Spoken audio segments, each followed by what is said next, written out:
Hi, I'm Evelyn McGowan with Lakestar Lighting, here to talk about what's current with landscape lighting.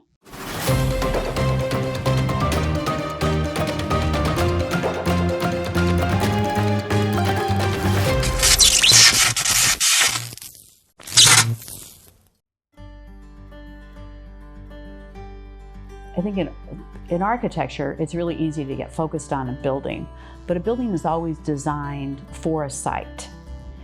And we spend a lot of time and energy focusing on good lighting for the interior environment. Combination of daylight, electric light, and I think it's also important to ground that building back to the site at night, because that's really part of the story and the origin.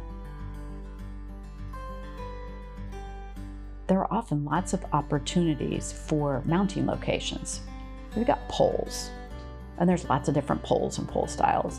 And there's bollards, and we can have little uplights. We can mount lights to buildings. We can mount lights to trees. And I think that's a lot of fun because you can start mixing, matching pieces or instruments really to paint a landscape that looks very different at night than it does during the day. So I think successful landscape lighting design, especially on a residential scale, involves playing around, which is kind of fun. So you get some lights and stick them in the ground and say, what does that tree look like? Or, you know, can we graze this fence? Can we highlight a special shrub or put something up in a tree? There's an opportunity to have a lot of fun with it and make it personal. What is it about this particular location that is worth seeing at night? And creating vistas and putting a little bit of light off in a distance, because that gives you comfort in knowing the boundaries of the place, and it creates visual interest. And those are things that are very important.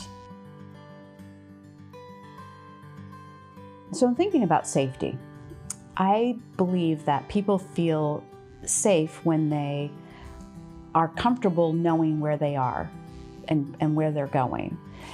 And one of the most important things is to have vertical illuminance, because if there are other people there, you can maybe see their form or their face, their movements, and our eyes are on the front of our face, so we're looking out and looking at vertical surfaces.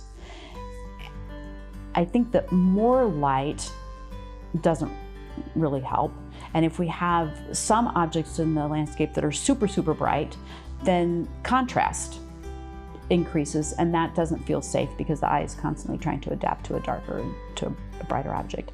Our eyes are naturally attracted to the brightest item in our field of view. So if we were able to lower light levels kind of everywhere, we could use contrast more efficiently and effectively and have, I think, an environment that feels safer. One of the things that I think is positive about us spending more time outside, because that's safer with the coronavirus, is that people are creating spaces and they're putting more effort into their backyards, and fire pits and pergolas and outdoor dining, and that really has made people more interested in improving the lighting at home, because in that case you're also thinking about how does the landscape look from inside the building, and you're looking out. And we rarely think about that. If we think about an office building at night, we think about viewing the office building from a distance. But when you think about residential lighting, you think about, what do I see from inside my house? Equally as much as you think about, what does the house or the landscape look like from outside? And I like that that feeling that you can have this beautiful landscape that's visible from the inside, and then it's inviting and you want to go out into it.